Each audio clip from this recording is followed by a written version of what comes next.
Bonjour, donc maintenant je vais te montrer comment faire l'exemple 2 de ton cours. Donc tu lis le texte et tu remarques qu'il y a des droites parallèles. Ça y est, donc tu as ta condition, la première. Et la deuxième, si tu regardes s'il y a un triangle dans un autre. Bah oui. Donc ça y est, tu es en configuration de Thalès. Alors tu traces en rouge les droites qui sont parallèles. Et là, tu essaies de repérer le petit triangle qui est dans le grand. Donc, là, on peut s'appuyer sur cette parallèle pour trouver le petit triangle.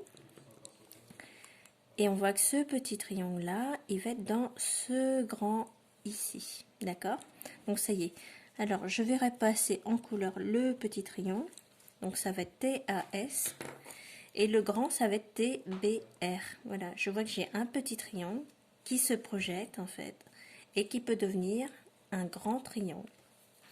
Donc, pour appliquer Thalès, il faut toujours que tu vérifies deux choses. Premièrement, est-ce que j'ai un petit triangle dans un grand? Deuxièmement, est-ce que j'ai des droites parallèles entre les côtés des triangles? Bah oui, voilà, j'ai ce côté-là qui est parallèle à celui-là, donc je peux appliquer mon théorème.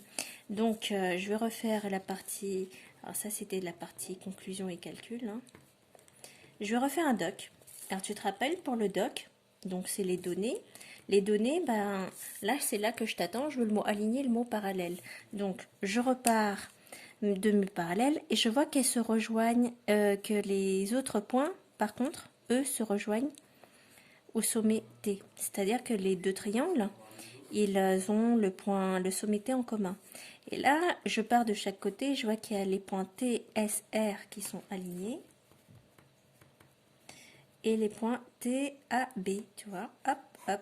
Imagine que tu es au cinéma, ton œil se place là, là c'était deux écrans, et hop, hop, là tu as les deux bordures, donc T, S, R et T, A, B, T, A, B.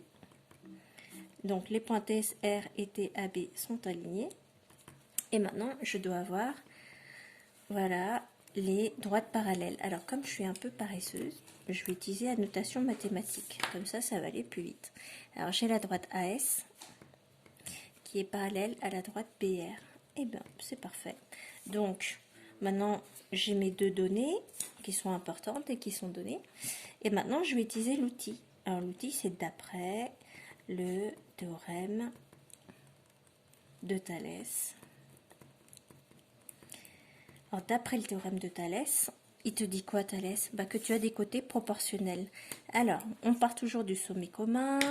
Donc, c'est T. Je vais écrire T, du coup, 4 fois. Voilà. Après, je me dis, c'est quoi le petit triangle? Il s'appelle TAS. Et le grand, bah, il s'appelle TBR. Ok. D'accord, c'est le triangle TAS en haut et le TBR en bas. Après, je fais mon signe égal. Je te rappelle qu'au lieu de faire des fractions, tu peux faire un tableau de proportionnalité, c'est la même chose. Ça dirait que le côté TA, il est proportionnel, c'est-à-dire qu'il s'agrandit en devenant le côté TB. Donc tu places toujours ton œil là et tu dis, ah, bah là ça s'allonge. TA, il peut s'allonger et si on l'agrandit, il devient TB. Ok. Ensuite, je pars toujours du petit triangle, hein, là où il y a les hachures, et je me dis TS. Si je l'allonge, il devient TR. Et ensuite, bah, AS devient BR. Voilà, c'est mes deux écrans, comme je te l'avais expliqué quand on projette. Donc AS se projette en plus grand sur BR.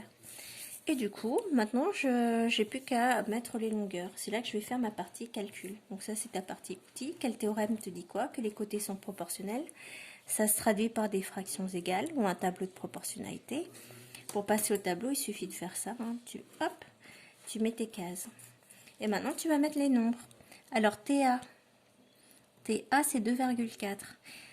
Alors, si vous avez du mal à reporter les nombres, vous les écrivez ici. Voilà. Donc, TA, vous le mettez là. Ensuite, TB, vous l'avez pas. TS, vous l'avez, c'est 3. TR, vous l'avez, c'est 4. AS, je n'ai pas, mais GBR c'est 6. Et voilà. Donc ici j'écris les nombres ici parce que parfois vous avez du mal à reporter les longueurs. Donc écrivez-les là à côté et après vous allez reporter. Donc ça fait 2,4 sur TB Ce qui n'est pas rempli, par contre, si vous ne connaissez pas la valeur, vous recopiez le nom du côté, TB, ou les lettres, quoi. TS, je l'ai, donc c'était 3. TR, je l'ai, c'est 4. AS, je l'ai pas, je le recopie. Et BR, c'est 6. Et voilà. Alors, donc là, j'ai une info. Celle-là, il faut que je la garde partout. Et là, du coup, je vais pouvoir calculer. On demande de calculer la longueur de AS. Alors, donc, du coup, pour calculer AS, je vais reporter AS sur 6. Et je vais reporter le 3/4. Et du coup, pour trouver AS, je fais un produit en croix. Est-ce que je peux calculer AS fois 4? Non. Est-ce que je peux calculer 6 fois 3? Oui. Donc tu as vu, le principe du produit en croix, tu commences toujours par la diagonale. Et du coup, AS égale 6 fois 3 divisé par 4. Et 6 fois 3 divisé par 4, ça te fait 4,5 cm. Ensuite, tu vas faire pareil ici. Tu vois, cette fois, je l'ai mis dans le bon sens, donc j'ai pas besoin de faire le quart comme au-dessus. Et maintenant, pour trouver le côté TB, bah, j'utilise la fraction où il y a TB. Donc 2,4 sur TB égale, et là, je mets l'info 3 sur 4. Et ensuite, je regarde, est-ce que là, je peux calculer 3 fois TB? Bah non, je peux pas, parce que je connais pas TB. Est-ce que je peux calculer 2,4 fois 4? Bah oui. Donc, ça veut dire que mon produit en croix, il débute là. Et j'écris TB égale 2,4 fois 4 divisé par le nombre qui reste, c'est 3. Et tu vas trouver 3,2 cm en le tapant à la calculatrice. Donc, ça se fait à la calculatrice, hein. Tu n'es pas obligé de faire de tête.